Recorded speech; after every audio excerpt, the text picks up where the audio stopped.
బుధవారం నువ్వు కన్నా ఒక రివ్యూ తీసుకుని ఉంటే ఆ రివ్యూలో irrigation secretary, revenue secretary, home సెక్రటరీని పిలిచి రివ్యూ తీసుకుని ఉంటే, స్పెషల్ ఆఫీసర్లను పెట్టి ఉండింటే ఎక్కడెక్కడ ఎంతెంత వర్షం ఎంత వర్షం పడబోతా ఉంది అన్న సంఘటన అన్న పరిస్థితులు నీకు తెలుసు.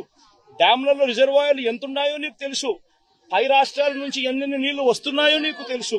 మళ్ళీ ఇంత సమగ్రమైన ఇన్ఫర్మేషన్ నీ దగ్గర ఉన్నప్పుడు కేవలం ఒక రివ్యూ తీసుకుని ఉంటే ఎవరెవరికి ఏమేం పనులు చేయాలనే బాధ్యతలు అప్పచెప్పుంటే అసలు ఈ రోజు ఈ పరిస్థితి ఉండేదే కాదు కదా.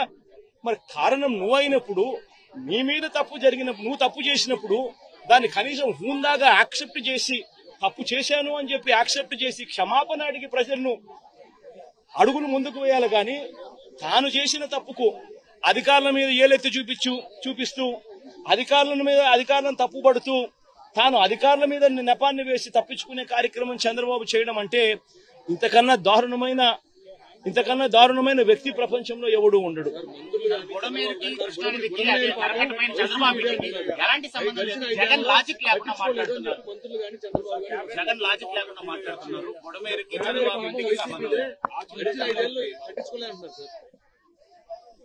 బుడమేరు నుంచి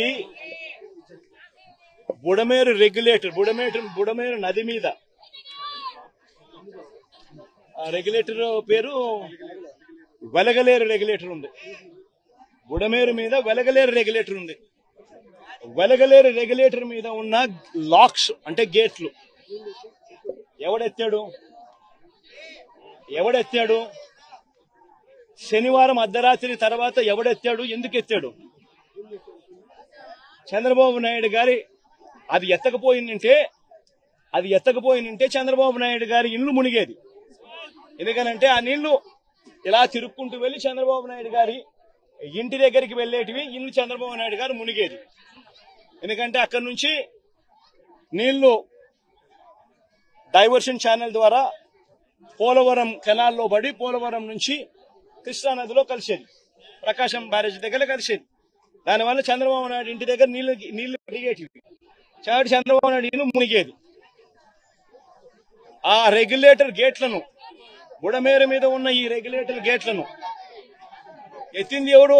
ఎందుకు ఎత్తినాడు? అర్ధరాత్రి పూట హడావిడిగా ఎక్కడ చంద్రబాబు నాయుడు ఇల్లు ఇంకా మునిగిపోతుందేమని. అది ఎత్తడం వల్ల నీళ్లు ఏం జరిగింది? ఆ గేట్ల నుంచి వచ్చే నీళ్లు నేరుగా ఎక్కడికి వెళ్తాయి? విజయవాడకే వస్తాయి. ఇది రూట్ సార్.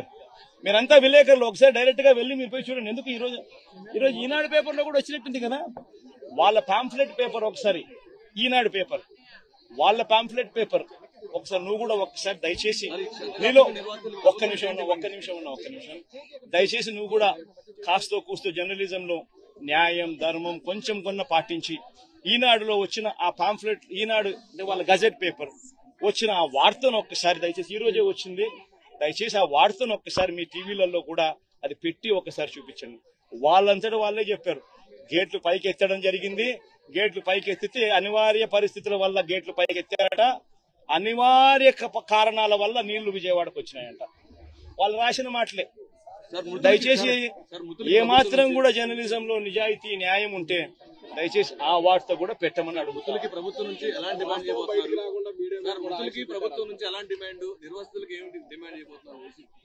నిర్వాసితులు దాదాపుగా 32 మంది ఇప్పటికే చనిపోవడం జరిగింది. ఇంకా ఎక్కువ మంది చనిపోయిన పరిస్థితులు కూడా కనిపిస్తా ఉన్నాయి. మృతుల కుటుంబాలకు ప్రభుత్వం తప్పిదం వల్ల మరీ ముఖ్యంగా జరిగిన ఘటన ఇది. ప్రభుత్వం తప్పిదం, మ్యాన్ మేడ్ ఫ్లడ్ వల్ల జరిగిన ఘటన ఇది.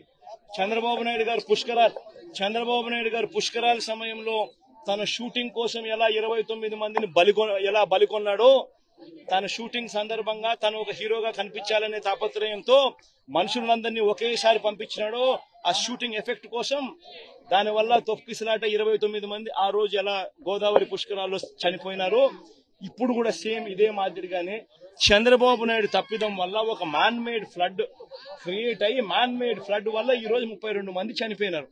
మరి చనిపోయిన ఈ 32 మందికి తన తప్పిదం వల్ల జరిగిన ఈ తప్పుకి తాను గవర్నమెంట్ లో ఉంటూ క్షమాపణ చెబుతూ, గవర్నమెంట్ చేసిన తప్పిదం వల్లనే ఇది న్యాచురల్ కెలామిటీ, న్యాచురల్ గా జరిగిన డెత్స్ కాదు ఇది.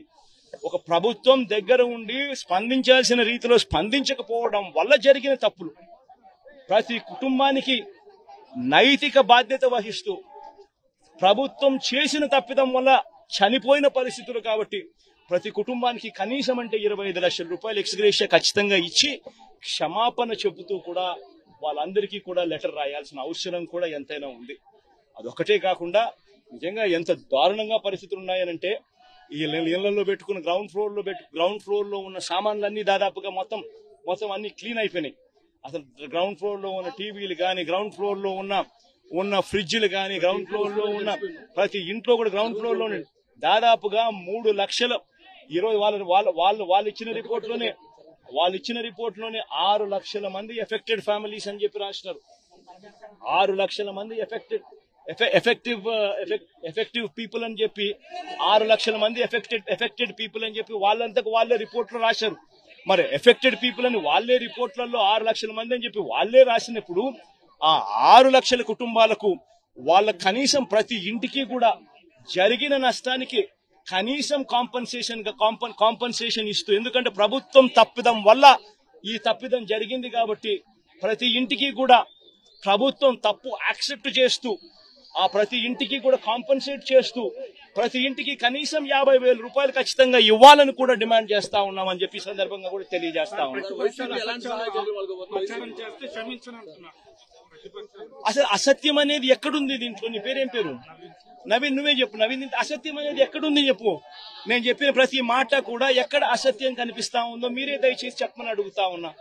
మీకు తుఫాన్ 28వ తారీఖున తుఫాన్ రాబోతా ఉంది, బుధవారమే తుఫాన్ రాబోతా ఉందనే సంగతి మీకు తెలీదా? చంద్రబాబు నాయుడుకి తెలీదా? మనకే తెలిసినప్పుడు అది గజెట్ లోనే ఐఎండీ వాళ్ళు ఇచ్చిన రిపోర్టే కదా బుధవారమే అని చెప్పి.